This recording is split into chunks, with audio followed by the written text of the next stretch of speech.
Pierre Poilievre changed his name from Jeff to Pierre when he was a young man because he thought that this would improve his chances of becoming prime minister.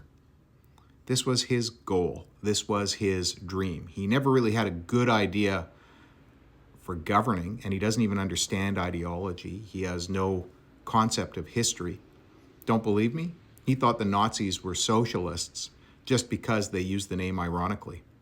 That in itself should disqualify him from any public office. But he changed his name from Jeff to Pierre because he thought that he could ride on the coattails of that name.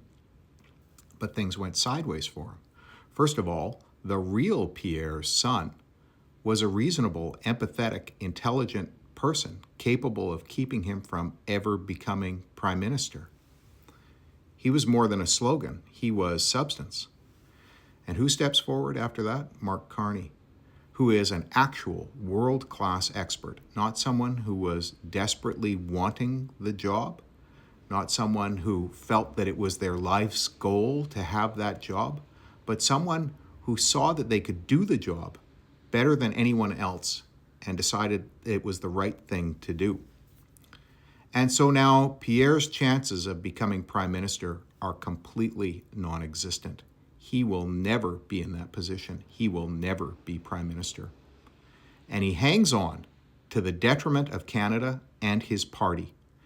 And of course, to the detriment of all of those followers in his shrinking cult.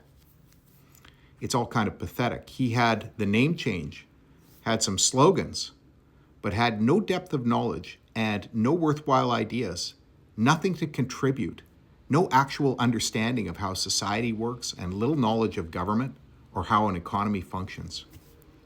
You can see now his sandcastle collapsing, and watch as he sees his dream of being prime minister completely fall away.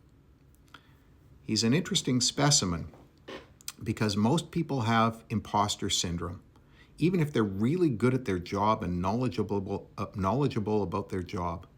But he's a person who is completely incapable of the job, fundamentally lacking any of the skills and knowledge necessary for the job. But because he's not so bright, he persuaded himself that the job was something that he should have, that he could do it. Canadians, thankfully, are smart enough to realize that he doesn't come close to being the right person for that position.